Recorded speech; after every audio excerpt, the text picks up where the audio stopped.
Look, Aaron Rodgers, it does seem like he really enjoys, people like us, Vinny, talking about him. I don't know what's going on here with Aaron Rodgers. I think there's some frustration settling in, and the Jets were not supposed to be this bad of a defense, right? They've had a lot of injuries. Maybe that's the thing here. Robert Saleh's influence is there. I know they have their defensive coordinator running things, but now he's distracted. NewsWire, only on SportsGrid. When you talk about how these series came to a head and what has been happening in this postseason for the Yanks, offensively, it hasn't been Aaron Judge. Baseball is such a big win here. All you ask for, East Coast Monster City, West Coast Monster City, the biggest of biggest Titan superstars on both sides here, two mammoth fan bases. The entire country can buy into this one. The Early Line, only on SportsGrid. Anyone that's been to a sporting event, the atmosphere before a game, I think Game Time Decisions has that same exact atmosphere. This is our arena. This is what we do. There is going to be an energy to Game Time Decisions that you will feel night in and night out. The excitement you get when you lock your bets in, when you're figuring out what you want to do, we can zone in on the biggest games each night. I want this to be the place that people come to before the games start so they feel as ready as possible to lock in their cards. We are going to hit every single one of those markets that you need to know about. We're going to go through every single thing, and I've got a great team behind me that's going to help me get the job done. There is not going to be a better place, I promise you, than Game Time Decisions to get that new information, react to it, and be able to then bet accordingly. We will have everything at our disposal, and we will use that to our advantage. I'm Kevin Walsh. Tune into Game Time Decisions from 6 to 8 p.m. Eastern.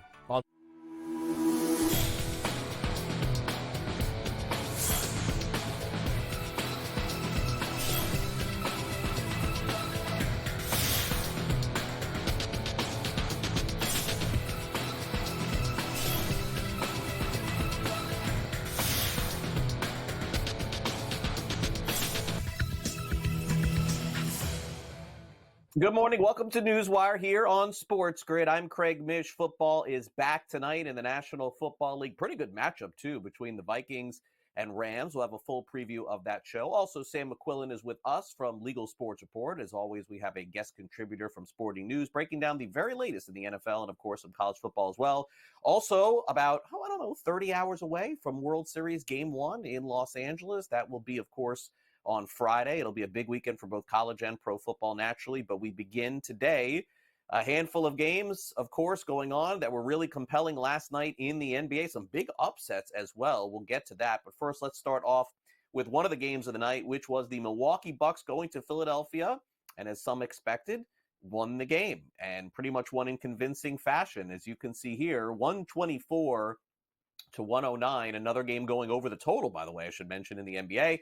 Giannis with 25 points, 14 rebounds, 7 assists. And it was also a bit of a revenge game, I guess you could say. Doc, we could probably say that about every team. I mean, Doc feels like Doc Rivers has coached, 5-10 teams in the NBA. But again, remember, he did coach Philadelphia and then made his way over to Milwaukee. And Doc talked about just how crucial it was getting back on the defensive end in a lot of spots to help win the game. Yeah, it was great. The game plan was exactly what we wanted. We gave up a couple of threes that you just can't give up. The offensive rebounds, we got to clean up. But our bigs protected the basket the entire night, and they made some tough shots. And we kept telling our guys, if that's the shots they can make, I don't think you can make enough of them to win a game. And you can see they were exhausted from driving. Driving into the trees, that's exactly what we wanted.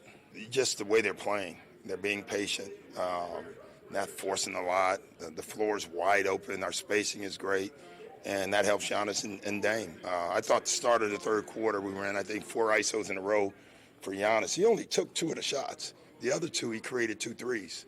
That tells you where he's at. It was great. We did miss a couple overall.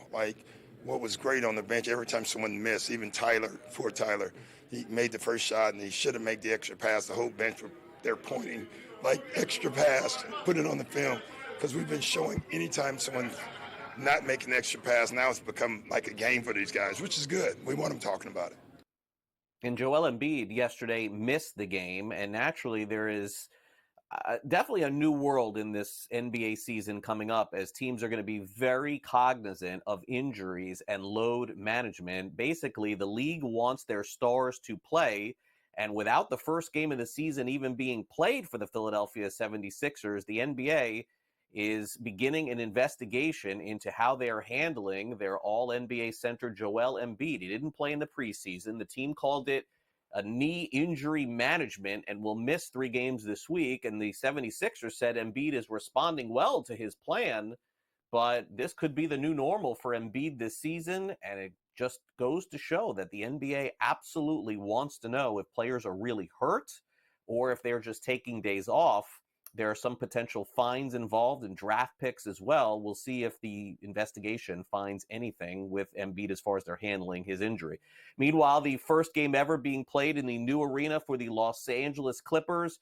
Very exciting game going down to overtime, and the Suns end up picking up this victory late as Phoenix wins by a final of 116 to 113. A couple of big shots heading into overtime from Kevin Durant and, of course, Devin Booker.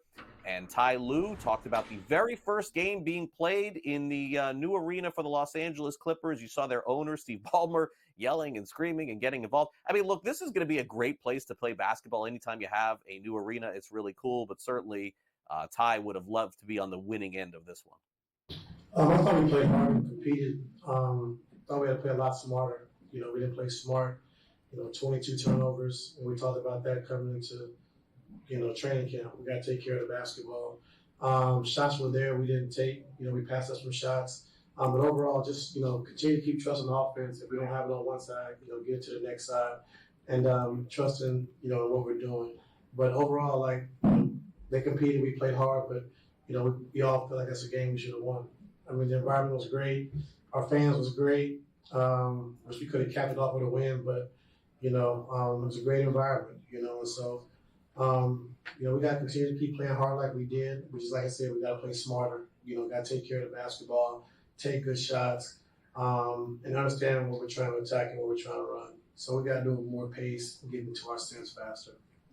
And we'll get back to the NBA in just a few minutes, but let's pivot out over now to the National Football League and some college football as well. So NFL Thursday Night Football on paper appears to be a good one. We've seen a little line movement in this game from early on in the week. The Minnesota Vikings opened up as 3-point favorites on the road in Los Angeles. Now that line is down to 2.5. Also some news coming out this morning that Puka Nacua, wide receiver of the Rams, could return potentially tonight. Cooper Kupp is expected to play as well. Maybe Stafford has both weapons tonight. The Carolina Panthers are going to have to shift back their quarterback to Bryce Young. Andy Dalton sprained his thumb in his throwing hand when he was injured in a car accident early in the week. So Young is back starting at quarterback for the Panthers as they have struggled on offense and defense this season. Robert Saleh has a new gig. It's with the Green Bay Packers. ESPN reported it's a fluid role. We're not really sure exactly what that's going to be, but there's a relationship with Matt LaFleur and Robert Saleh that dates back years, so naturally a good fit there. And also a trade in the NFL with the deadline coming up soon. The Seahawks have traded Jerome Baker to the Titans for Ernest Jones IV. Also, the Titans will receive a 2025 fourth-round pick in return. Over to the Cleveland Browns, and their quarterback carousel has turned to Jameis Winston and their offensive play calling to former Buffalo Bills signal caller Ken Dorsey. Dorsey, of course, who played in the NFL with the Browns, will now take over offensive play calling. Alvin Kamara, who signed a 2-year contract extension, had a press conference to announce that yesterday and also said that he's been playing with a broken hand. How about that? He broke it week 5 and continues to play through it. Marlon Humphrey of the Baltimore Ravens avoided a serious injury last week, and his Week 8 status is unclear. And big story from the National Hockey League this morning, as it appears the Tampa Bay Lightning are selling off a piece of their ownership group to a couple of other people who were involved. And so the Lightning certainly are looking to expand their frontier and selling off, it looks like, a small portion of their franchise. In college football tonight, we've got Liberty taking on Kennesaw State. Last night, Kennesaw State beat Liberty outright. It was Kennesaw State's first win against an FBS opponent in program history. Folks, Kennesaw State is the biggest upset in college football in any game this season, plus 27.5-point underdogs in this game. Did you have that one last night? I'm sure someone will say that they did. Go on social media. Everyone will tell you they had that one outright. Syracuse beats number 19 Pitt. Panthers 6.5-point favorites. They open up that game tonight, 8 o'clock Eastern, total 62.5. Also, some little melancholy news from the world of college football. Grayson McCall, NC State quarterback who has suffered through a bunch of injuries, including concussions, announced on Instagram that he is going to retire effective immediately. His football career is over. And also Nate Noel, the top leading rusher for the University of Missouri, going to be out this week against Alabama with a foot injury. Speaking of injuries, in the National Basketball Association, already game one and already a significant injury to the New Orleans Pelicans. It is DeJounte Murray. He fractured his hand in the opener. New Orleans beat Chicago 123-111. No results yet on MRI, but it looks like an extended period of time he could be out. 14 points, 10 assists, and 8 rebounds in the game yesterday. The Warriors beat the Blazers 139-104. They were big favorites. They covered the spread. Ja Morant was back yesterday. He scored 22 points, 10 assists, 5 rebounds, and the Grizzlies won this very exciting affair, 126-124. And also the Hornets topped the Rockets 110-105. LaMelo Ball made his return, 34 points, 11 assists, 8 rebounds. Big game as the Hornets were 8.5-point underdogs and won the game outright. We'll take a quick timeout here on NewsWire. When we come back next, it's time to preview Thursday Night Football with Matt Lutovsky. We'll also go over some of the passing props from the quarterbacks. Can the Rams pull this one out tonight against the upstart Minnesota Vikings? We'll tell you next.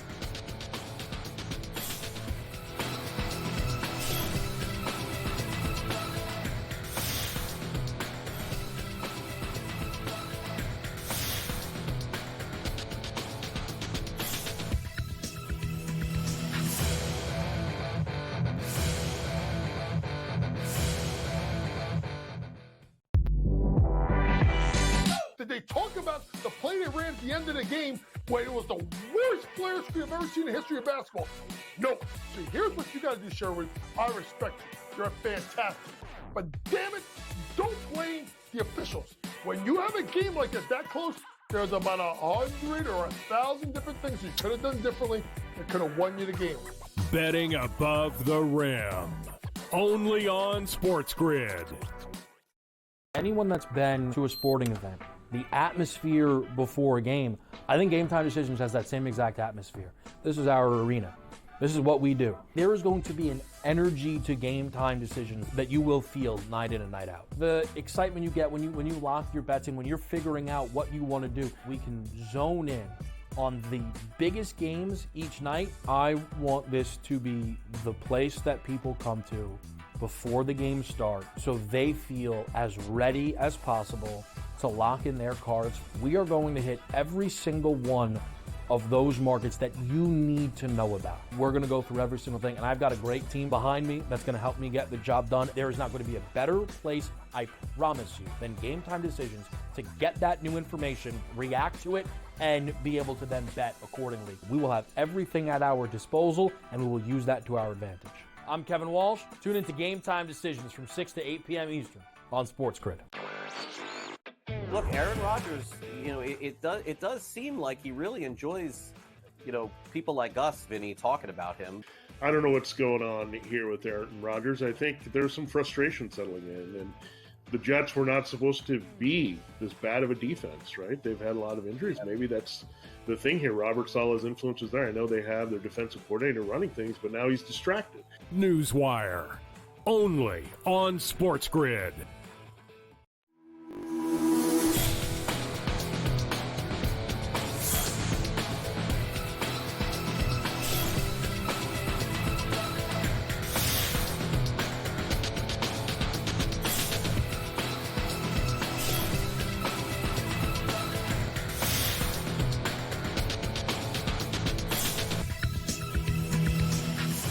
Welcome back to NewsWire here on SportsGrid. I think we have a good game in front of us tonight here on Thursday Night Football. High total, 48.5. Like to see that. Vikings and Rams. And Matt Lutovsky's with us from Sporting News. And, Matt, I think we got a little intrigue going into the game tonight because it looks like the Rams have their weapons back, which makes this line a little bit weird, I would say. I mean, normally if the Rams have their full complement of players, wouldn't they be favored in this game? Well, It looks like Cooper Kupp is back. There's a chance Puka Nacua could play.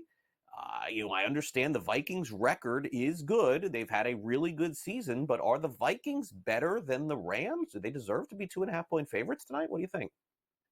Yeah, it's pretty close with the receivers back. That really changes an offense. A lot of times we don't think of a wide receiver as someone who's going to move the line much at all. That's usually reserved to quarterbacks and maybe a few of the other elite players at other positions in the NFL. But certainly two all-pro caliber wide receivers makes a difference. Now, to be fair, the Minnesota Vikings are getting a Pro Bowl caliber tight end back too, and TJ Hawkinson. Mm-hmm. But I think this is one of those situations where, at least at the beginning of the week, while everyone's on the Vikings, they're just a better team. The Rams are beat up. They're tanking. They're about to trade Cooper Kupp. There was that crazy Matthew Stafford rumor that came out of nowhere too, which I don't think is true. But nonetheless, and it just felt like, well, that's all the momentum. Pick the Vikings. And now it's swinging back. And I think you're absolutely right. People are really stopping and taking a look at this and thinking, this game before the year, the Rams would have been favorites. Do we need to really rethink this? And I think that's a more than fair thing to do. I do still think just straight up the Vikings are the better team, but I do think the Rams provide more value. I think they can definitely win outright. We all know crazy things happen on Thursday night, and so that's why I would look for the Rams as, like I said, just a better value. Yeah, and Brian Flores has done a great job with that defense in Minnesota. That's probably a big part of an understated part as to why they've had such a good year. Let's take a look at the quarterbacks here. We'll start off with Sam Darnold and look at his passing props here. 243.5 is what we have in store for us tonight on the FanDuel Sportsbook. Passing touchdowns over 1.5 is minus 122.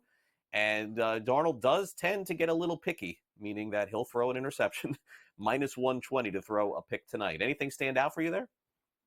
Yeah, I like those yards. I think they're going to have to put it in the air. I think the Rams offense is going to look way better than it's looked pretty much all season, since they've had at least one of those guys banged up pretty much all season. And so I think that's going to lead to maybe a little bit higher scoring of a game, and I think Sam Darnold's going to have to throw. The Vikings run offense is one. I don't know how reliable it is. It's looked very good at times for sure, but I also think that when it comes down to it, and we saw this last week from then, you got to get some of the other guys involved. You got to get Justin Jefferson involved. He hit Jordan Addison on a big pass too last week before halftime. They have that ability, and getting TJ Hawkinson back is only going to help that. All right, fair enough. Let's take a look now at the other quarterback tonight. And again, these numbers have moved since this morning with the announcement of Puka Nacua potentially coming back. It seems pretty quick, by the way, given the fact they just opened that window for him to practice. But Matthew Stafford's props tonight, 237.5, now up to 242. Passing touchdowns, 1.5. And interception a little bit different than Darnold here. No is minus 138.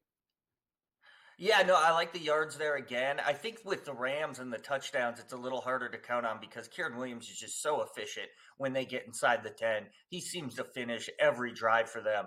And, sometimes you look at touchdowns, you say, well, those are kind of fluky. Those don't, for whatever reason with Kieran Williams, it's almost an automatic. You can almost count on it. The streak's going to end at some point. But I like the way he runs and just has a nose for the end zone. So therefore, I feel much better about yards too with Matthew Stafford than I would touchdowns. The interceptions for both guys, we know they're both going to take chances. But at the same time, I don't know if either of these defenses have the type of secondaries where you say, oh, yeah, they're the type of big play secondaries who get a pick. If I did think one was more likely than the other, I think just given the way the Vikings defense has played this year, they can put a little bit more pressure on the quarterback. I think Matthew Stafford, there's better value there in him throwing an interception. But at the same time, I think there's going to be yards in this game, even if he just gets one of those wide receivers back. All right. Now, if we've learned something about the odds makers in terms of how you, as you said, as they value wide receivers in the NFL, there's no question that we've learned that Mike Evans and Chris Godwin, the combination of them both not playing, is worth a few points in the NFL. Not as much as a quarterback, Matt, but the Falcons are 2.5-point favorites over Tampa Bay now going into the weekend with a total of 45.5. I'm going to guess that if both those wide receivers were playing, I mean, Matt, wouldn't the Bucs be a point favorite at least, maybe two? I mean, it looks to me like they've shifted this at least 3 points with those two players out. Yeah, at least, before Monday night when I was looking at the upcoming week slate of games, I was just thinking back to the first time these teams played. and the Buccaneers had them. They were moving the ball at will, and then all of a sudden we had some crazy late game heroics from Kirk Cousins, crazy overtime. He throws for over 500 yards. That's what it took for them to beat the Bucs at home on a Thursday night. So I was just like, yeah, the Bucs are going to win. I mean, I really thought it could be about a 3-point favorite. And then Monday night happens. And next thing you know, we're running out Trey Palmer and Jalen McMillan as number one receivers. And the game plan really changes. And they still have that three-headed monster in the backfield. But I just don't think you can count on that team with the wide receivers the way they are. Baker Mayfield's having a great year. I think he can still make plays. But it's just a lot harder when you don't have guys like that. You don't have the NFL leader in receptions. You don't have one of the best big play touchdown catchers of all time at wide receiver. Take them out of the lineup. It's going to make a difference. And we know the Falcons can move the ball. We know that they know what they do on offense, and they have hiccups, but they're still a solid team. Yeah, weird week for Atlanta last week, to say the least. They played the Seahawks, couldn't get out of their own way. Is Buffalo due for a letdown at Seattle this week, Matt? It seems like Seattle got back on track this week. They're 3-point underdogs, total 47.5. Buffalo playing as good as anybody right now in the NFL. Yeah, these are two bad run defenses. They both allow at least 5 yards a carry. So the question's going to be who's going to be willing to commit to the run, because both of these teams like to throw the ball. And normally you'd say Buffalo because they have a running quarterback in addition to a good running back. But I think Kenneth Walker can really do damage. I think that makes Buffalo vulnerable, like you said. And I think there's a lot of value with the Seahawks all the way out on the West Coast at a place we know is pretty tough to play for road teams. I think that's going to be a tremendous game, a fun game. I don't know how many people are going to get to watch it, but it's going to be fun. It will be. All right, Matt, thanks again for coming on. Have a great rest of your week. All right, thank you.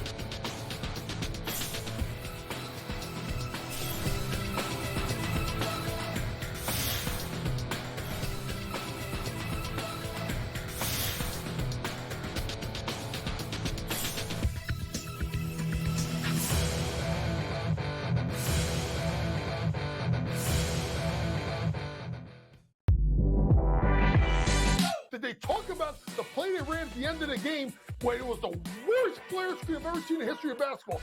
No. So here's what you got to do, Sherwood. I respect you. You're fantastic. But damn it, don't blame the officials. When you have a game like that close, there's about 100 or 1,000 different things you could have done differently that could have won you the game. Betting above the rim. Only on SportsGrid. Anyone that's been to a sporting event, the atmosphere before a game, I think Game Time Decisions has that same exact atmosphere. This is our arena.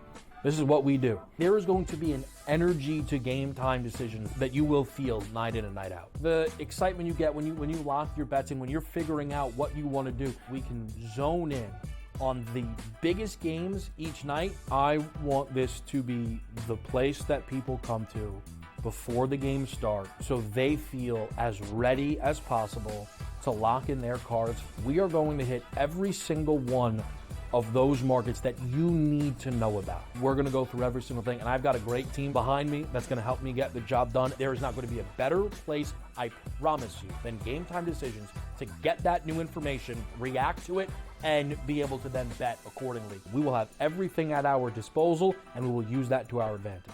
I'm Kevin Walsh. Tune into Game Time Decisions from 6 to 8 p.m. Eastern on SportsGrid. Look, Aaron Rodgers, it does seem like he really enjoys, people like us, Vinny, talking about him.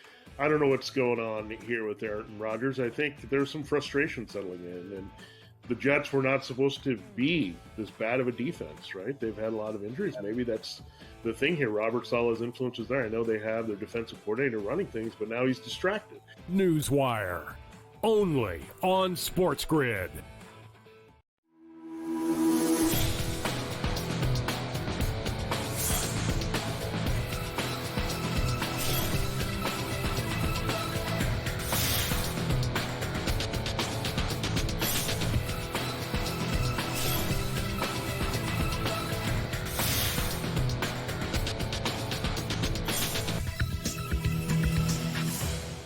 Welcome back to NewsWire here on SportsGrid. I'm Craig Mish. We'll dive into a Thursday night football preview with Kevin Walsh. Also hear from rookie Caleb Williams of the Chicago Bears. That and a whole lot more. It's time now for the SportsGrid Sound Off.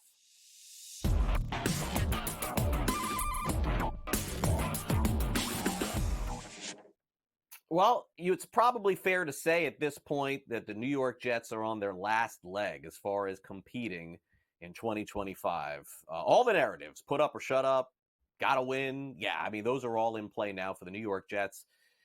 Had a really tough time this season, to say the least, and need a win pretty badly. So maybe it comes as a surprise that one of the new leaders on the Jets is already the player that they just acquired over the past week. That, of course, is wide receiver Davante Adams, who, like Aaron Rodgers, after the game last week, spoke to the media and said the team was playing sluggish at the start of the game against Pittsburgh last Sunday and has made his voice heard that the team needs to play with more energy. Yeah, I mean, it's not really my personality to see something that's not right and to just let it go on, regardless of whether it's from the coaches, players, management, support staff, whoever. So obviously it was a lack of energy and urgency out there, and it was apparent, especially coming from, I've played on teams that have that winning culture, and just basically I just took a moment to let them know, like, I had reservations about speaking up too early and being too vocal too early, but I felt like, in my mind I said F that, because I need to, we don't have time, and I got to do whatever I got to do to help this team move forward. And lacking energy, I mean, that's a prerequisite to be able to go out there and have a good year or have a good play or, whatever it is. So in my mind, it was something that I wouldn't have been able to sleep if I didn't speak up on it. And, I've got a lot of good feedback, which it wasn't a big rah-rah thing. It was just more, to bring awareness to it, because a lot of these guys in here haven't been anywhere else where they've won and, have had that urgency that it takes in order to be a good team.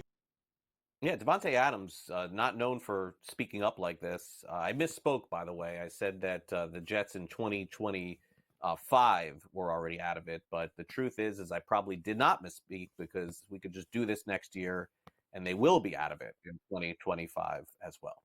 Caleb Williams is off to a really good start for the Chicago Bears. We thought we would get this matchup this week with Caleb Williams and Jaden Daniels. Unfortunately, it looks like Daniels going to miss the game for the Commanders.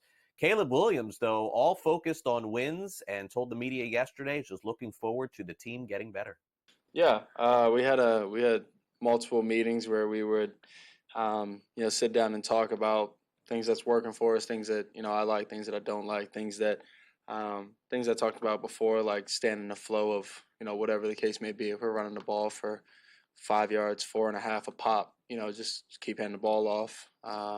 Obviously mix in. But stay in the flow of that and things like that. So, it was the meetings that we had, the sit down talks that we had, and I think those moments that we had, helped us progress, and we got to keep going. I think the people that we have in this building, one, whether it's the coaches, and their ability to understand and understand us as players and things like that, and then listen to us and adapt, and also us as players stepping up, leading. We also had things that we need to get better at practice-wise, execution, and things like that through walkthroughs and actually in practice. So there's a lot to get better at, and everybody so far has done a good job, and we got to keep getting better. Should be a good game this week. Bears and Washington Commanders. Big game tonight on Thursday Night Football. Our Kevin Walsh has a preview of the Vikings and Rams. Thursday Night Football in LA. The Rams are hosting the Vikings as a field goal home dog, and the total for this one is big time. It's 48.5. A lot of interest heading into this game because it could be Cooper Kupp's last game with the LA Rams. His name's tossed around in trade rumors. We heard the Kansas City Chiefs were calling. We've heard the Rams are calling teams, letting them know that Cooper Kupp is available. How do we not go with a narrative touchdown? It's Kupp's first game back from injury. And again, it could be his last with LA. We saw narrative touchdowns for Saquon Barkley work out incredibly well for the revenge game against the New York Giants. If this is Kupp's last go in LA at plus 125, he's got to find the end zone, right? Matt Stafford to throw 2 checks in at around plus 115. Again, I know it's narrative-based, but it's sitting right there in front of us. We'll find out on a Thursday nighter. Craig, it's back to you. All right. Thanks very much, Kevin. Let's take a quick timeout. Sam McQuillan joins us next from Legal Sports Report.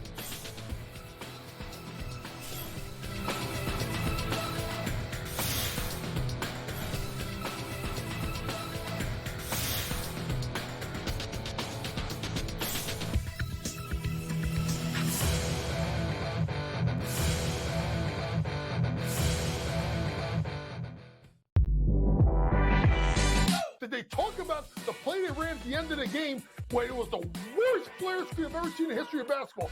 No. See, here's what you got to do, Sherwood. I respect you. You're fantastic.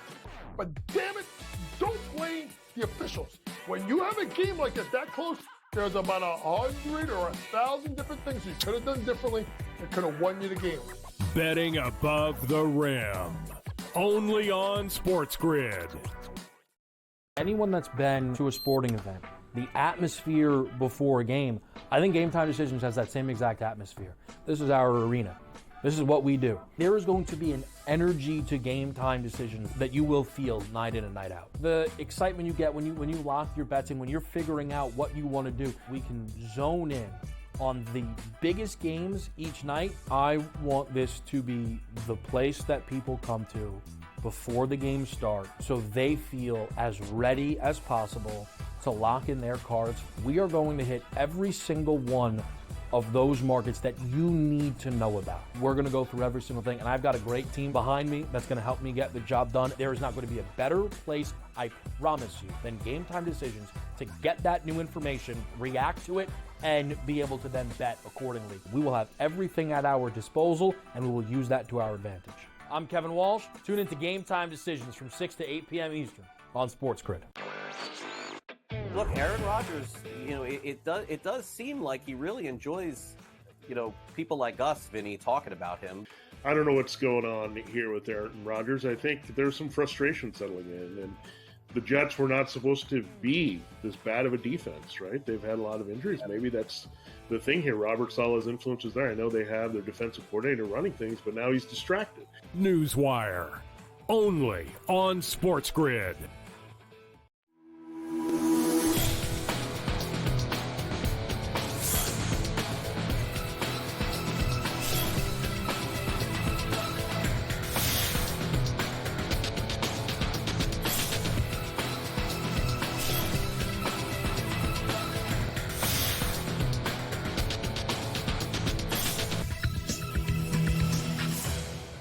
Welcome back to NewsWire here on SportsGrid. It's time now to dive into the latest in sports betting news, notes, and information. And who better to check in with than Sam McQuillan from LegalSportsReport.com.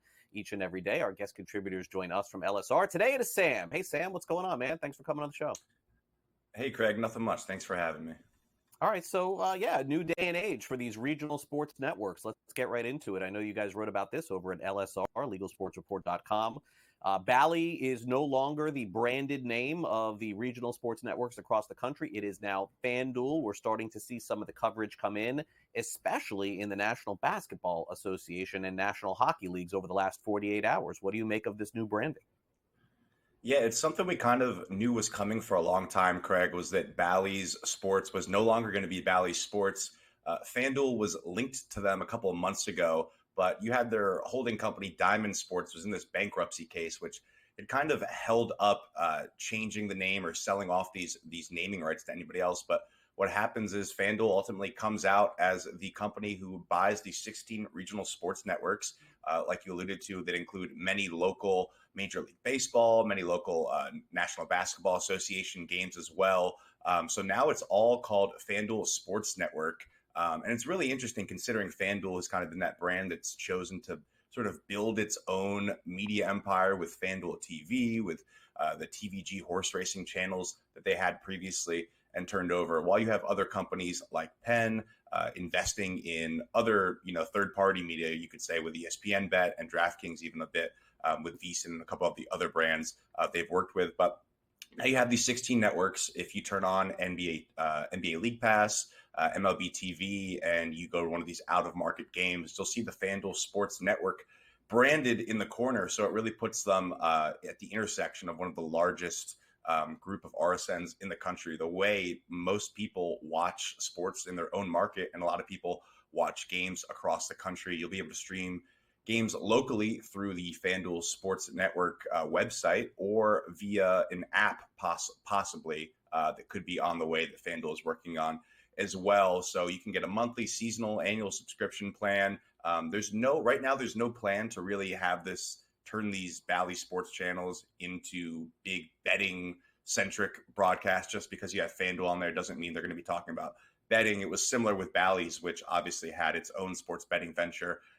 And they lost a lot of money doing it. There's a reason that Bally's got out of this business and wanted to give up the RSN. So I think that's a pretty interesting wrinkle here as well. While you have a lot of companies getting out of the media game, a lot of sports betting companies, you have FanDuel saying, okay, we'll take the investment, we'll go in, we'll try to see what we can do with this thing.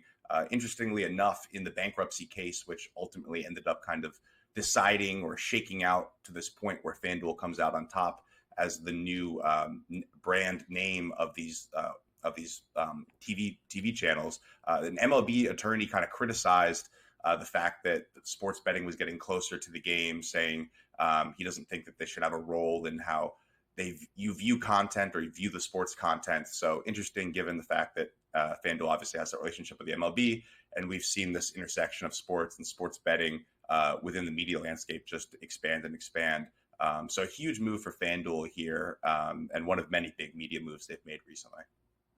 Yeah, no doubt. And again, major branding going on right now for anyone watching these, the regional sports networks, seeing FanDuel all over the place. And in addition to that, hey, probably a great idea as FanDuel's jumping into the media game. It seems like a little bit more as well, offering a free trial of the NBA League Pass, which is sort of fascinating. And may I add, a great marketing tool to open up the season.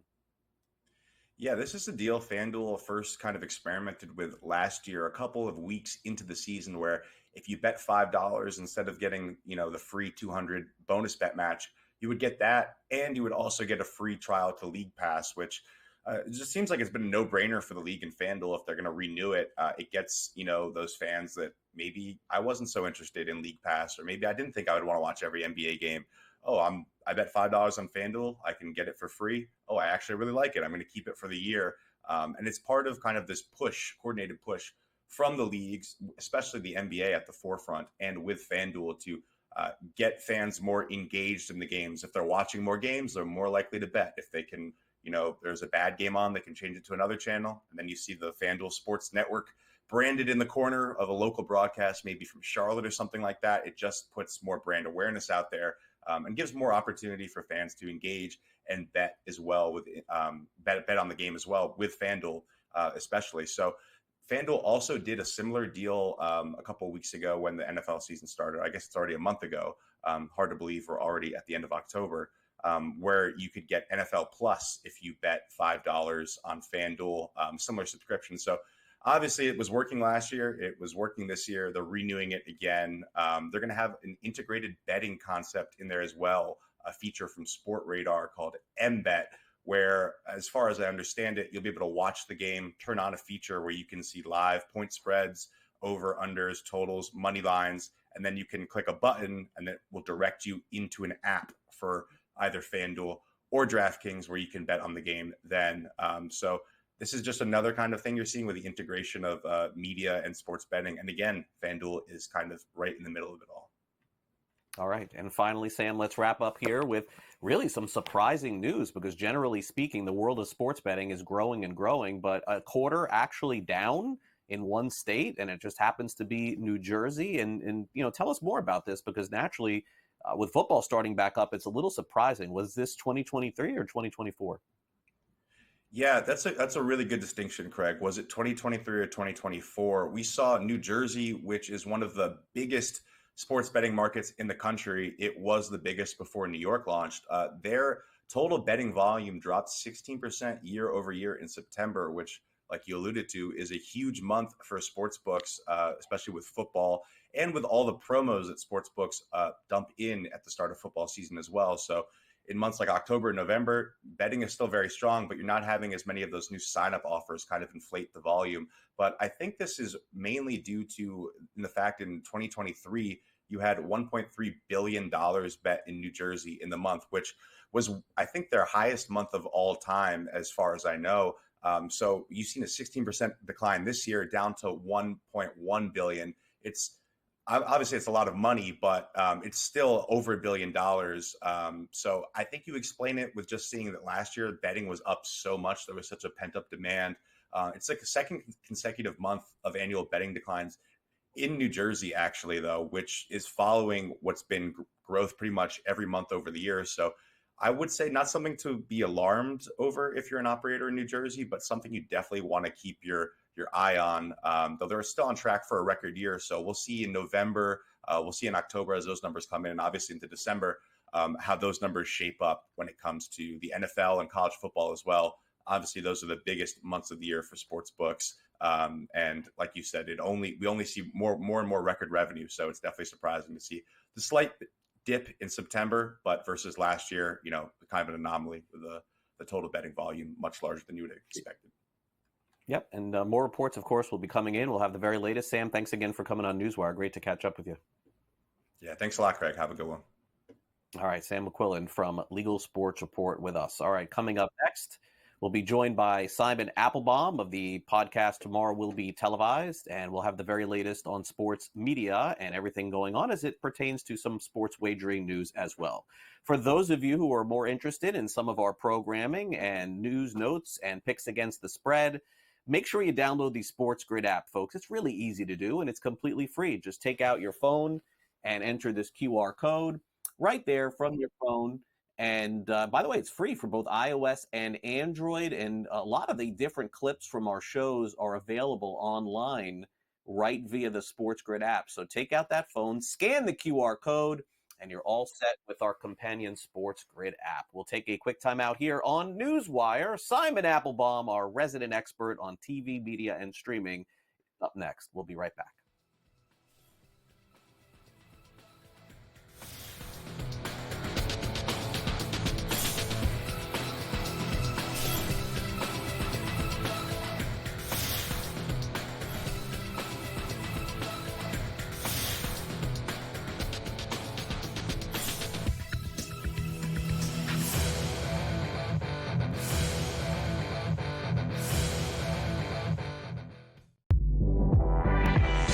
Did they talk about the play they ran at the end of the game when it was the worst player screen I've ever seen in the history of basketball?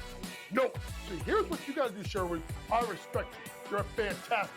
But damn it, don't blame the officials. When you have a game like this that close, there's about 100 or 1,000 different things you could have done differently that could have won you the game. Betting above the rim. Only on SportsGrid. Anyone that's been to a sporting event, the atmosphere before a game, I think Game Time Decisions has that same exact atmosphere. This is our arena.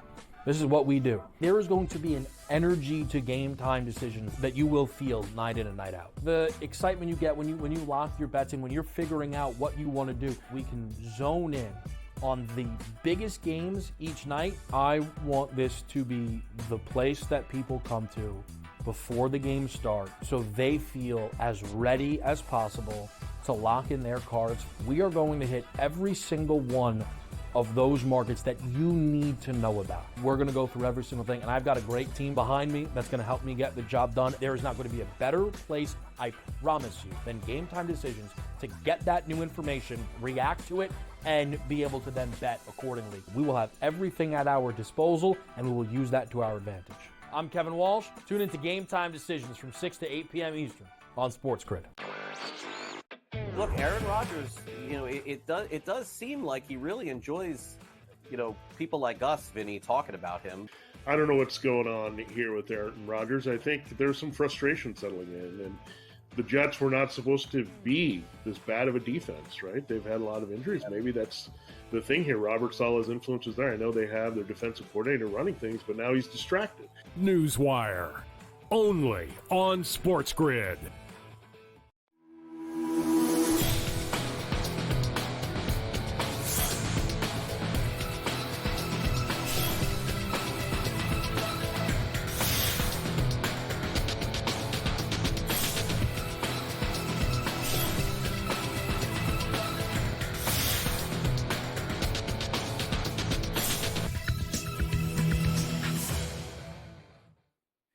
Simon Applebaum is with us from, of course, the podcast Tomorrow Will Be Televised. If you are familiar with Simon, then you know he's ready to cover all the latest media notes for us here. And without further ado, let's bring him in, Simon, because we do have some big news to start the day. I know that this new company for streaming was really excited of getting it going, specifically Disney and Fox and this whole venue app that was available or was going to be available to have a new bundle, so to speak, like they're doing everywhere else in the country. But there's been a major hiccup with this, and it looks like, at least for the time being, we're not even going to see this launch. What's going on? Great to be with you, Craig, and I'll tell you this hiccup could be bigger. There are reports that the Justice Department is preparing an amicus brief that, if they decide to do it, would be on the side of Fubo in their injunction against Venue Sports launching.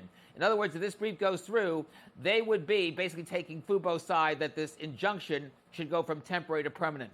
There's also reports out this morning that the people behind Venue, that's Warner Bros. Discovery, Fox, and Disney, want to get this venture going by March Madness next year. And if they don't get this injunction lifted, they are willing to go even to the Supreme Court to get action on this. Now, you got to remember, the Supreme Court very rarely handles television cases. One of the biggest cases I know was back in the 1990s, discovering with cable operators whether they could get rid of the must-carry rule and retransmission consent, which was a narrow 4-3 decision against the cable industry. But they very rarely do anything when it comes to individual television services. So if the Supreme Court does take this, and it's not a given yet, this could be a very ugly situation for both Fubo and for Venue Sports. All right. Well, we'll follow that as we go. The big news in streaming this week, and of course for the regional sports networks, as we just talked about with Sam, Simon, is the new branding of FanDuel on all of the regional sports networks. And, you know, at first blush, I mean, they're doing a great job branding. Certainly we're seeing it all over the country. There is some speculation that this is going to give FanDuel a bigger footprint in perhaps to live streaming and televisions as we go forward. But Simon, that's not as clear cut, because some of the areas where FanDuel is branding do not have legal sports betting as well. So there is some complication to it, isn't there?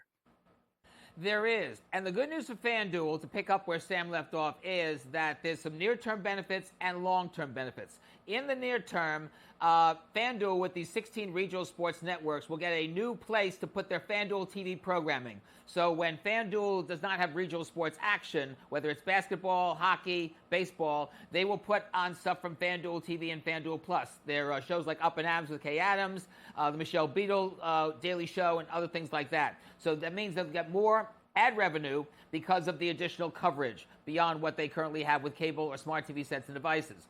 In the long term, and by long term I'm meaning next year, one or two of these regional sports networks could be test beds for sports betting on the TV set. I'm not talking about, flashing a QR code and then using your smartphone to make the bet. I'm talking about actually using your voice remote, your gestures, a service like Siri, an audio feed like Siri or Alexa, to actually put the bet through the television set. A lot's going to depend on whether this can be a safe, secure, unscammy process. And don't forget, we may see with ESPN next year, by this time next year, them doing a sports betting on the TV set with their new mega content service, which I understand will now incorporate ESPN+. So it's now looking more and more with this FanDuel deal that we may see next year the beginning of the sports betting through TV set era. Interesting stuff. More fascinating, I think, is a company like ours, Simon, who we belong, and I'm sure a lot of people are watching us right now on free TV sets on these fast channels. In fact, of course, SportsGrid was awarded last year with the amount of viewers that we had, certainly. And it doesn't surprise me, Simon, because there's a lot of cord cutters out there, and there are a lot of folks that are buying these new TVs, Samsung, Vizio, etc., where these channels are absolutely free, and all you have to do is basically have the internet. So we're seeing a huge global growth on these, aren't we? And that's why, according to this report from Maggie that came out earlier today, that for the last year, sports viewing through smart TV sets and devices has gone up 150%. I'm not kidding, 150%. A couple reasons why. First of all, every sport now has its own network.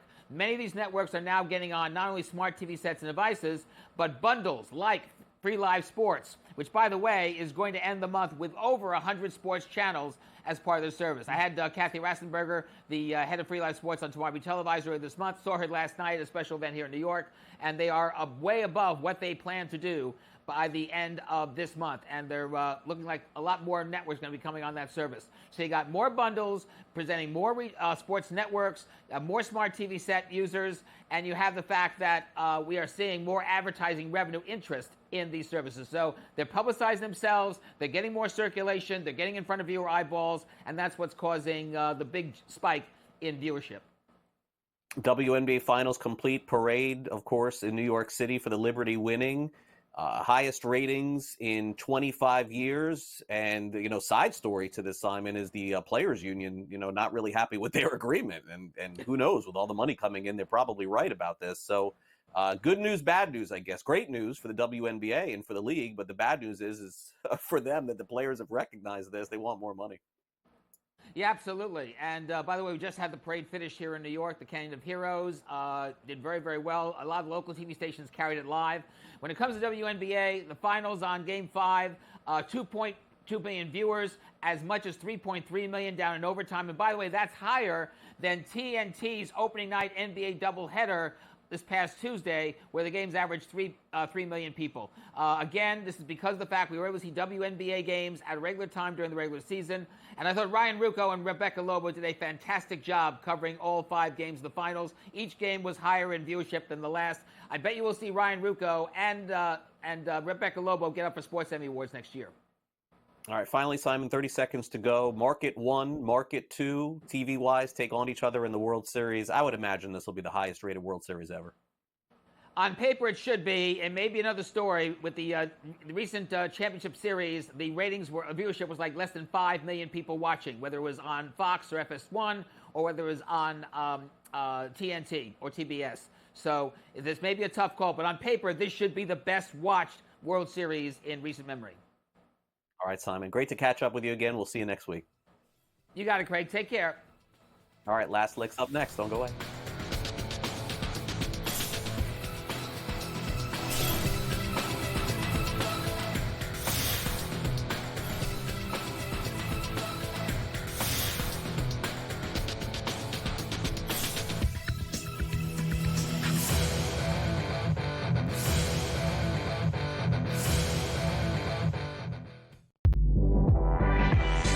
Did they talk about the play they ran at the end of the game when it was the worst player screen I've ever seen in the history of basketball? No. See, here's what you got to do, Sherwood. I respect you. You're fantastic. But damn it, don't blame the officials. When you have a game like that close, there's about 100 or 1,000 different things you could have done differently that could have won you the game. Betting above the rim.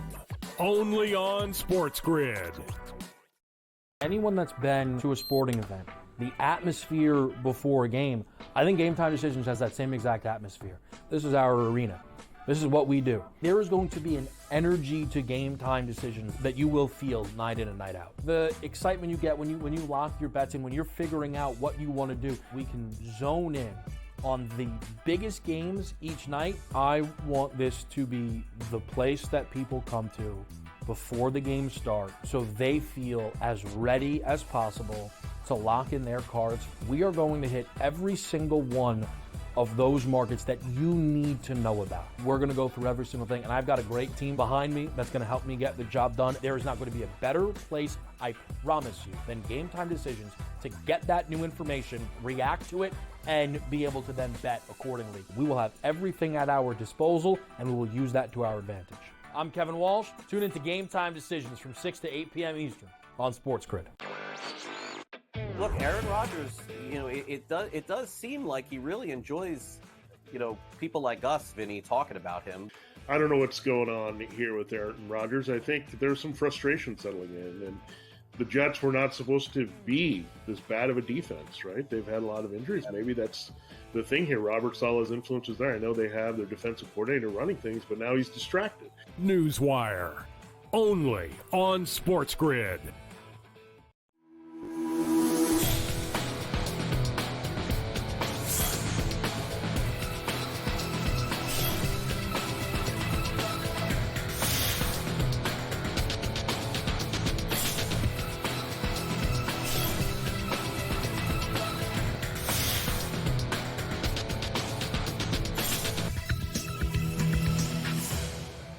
Welcome back to NewsWire. Imagine missing an NFL game for jury duty. I mean, it doesn't look like that's going to happen, but I do want to dive into this. And also, an actor is taking on NASCAR in a big way and succeeding. It's time now for some last licks.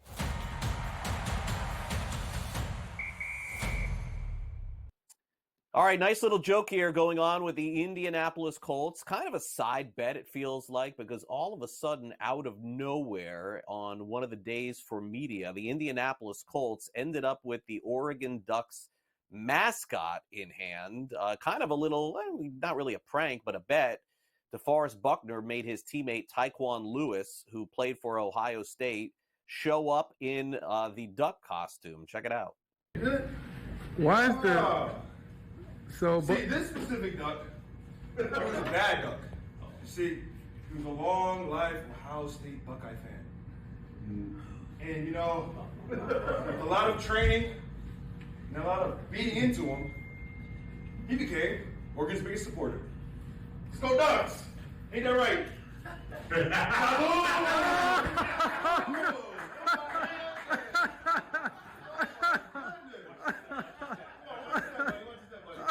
Oh my goodness. There we go. All right. Everybody have a great day.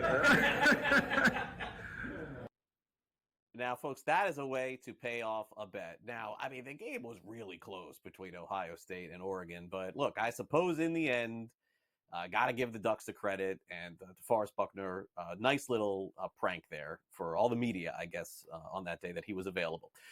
Okay, so now let's get to the Dallas Cowboys. So there's good news and there's bad news. The good news is Brandon Aubrey, their kicker, is expected to kick for the Cowboys this week. The bad news is that he's missed a lot of practice time, and I don't even know how much practice time you really need as a kicker. I guess it's just a kick. But Aubrey was summoned to jury duty. We've all been there before. But not only was he summoned, he was picked to be on the trial. And because of that, he's not going to be sequestered, but he does have to show up at trial every single day in this felony case or whatever it was. But it will not prohibit him from kicking in the Dallas Cowboys game this weekend. I mean, I have not ever heard of any NFL player being asked to be on a trial. So strange. And it ends up being the kicker in Brandon Aubrey. But folks, we have all been there before. I have participated in jury duty, I think twice over the last 10 years. One time I got picked too. One time I actually got picked to serve on the trial. The last time they ended up dismissing, and I ended up right back here with you folks here on SportsGrid. But Brandon Aubrey will kick on Sunday. All right, there's a new face in NASCAR. You may be familiar with it. I don't know if you watched the show before. If you didn't, maybe not, so I'll explain to you. Frankie Muniz, he is an actor who was on the show Malcolm in the Middle for many, many years. And, of course, a lot of actors on that show have, including Bryan Cranston, have gone on to some huge things, including Breaking Bad. But Frankie Muniz is taking this to a new level. He's actually been signed to number 33 car he's going to drive for Ford Performance in NASCAR coming up next year. Congratulations to him. Not really something that I had on my bingo card coming up next year, but he has been driving for quite a while and is actually now part of the team. In the truck races, he will be with Ford Performance wearing Muniz Racing number 33. So he goes from in the middle to on the track. Congratulations to Frankie Muniz as we end the show today. All right. Thanks to all of our guest contributors on the program today. Sam McQuillan from Legal Sports Report. And, of course, want to thank all of our friends over at Sporting News for their contributions as well. Matt Lutovsky was on the show today. And also the Simon Applebaum from the podcast tomorrow will be televised. As far as our programming is concerned, the rest of the day, you can see me on the early line, which is coming up next. I give you a preview of the World Series. That's followed by Pharrell Coast to Coast. And then we've got a full preview of Thursday Night Football in the National Football League. We've got a great game tonight between the Minnesota Vikings and the Los Angeles Rams. So our folks from Pro Football Today will be on the air, as well as Scott, as I mentioned, at 3 o'clock Eastern. Also, don't forget, you can catch our fantasy football shows coming up this Saturday morning with me, George Kurtz, and Sunday morning with Joe Pisapia and Matt Stryker. Also, thanks to our director, Luke, and for my producer, Frank, I'm Craig Mish. Enjoy the rest of your day here on Sports Grid if you're sticking around, and if not, you're just into NewsWire, that's cool too. See you back here tomorrow morning at 11 a.m. Eastern as we preview the upcoming NFL weekend and college football and recap Thursday night football as well as the World Series. Enjoy the rest of your night. I'll see you then.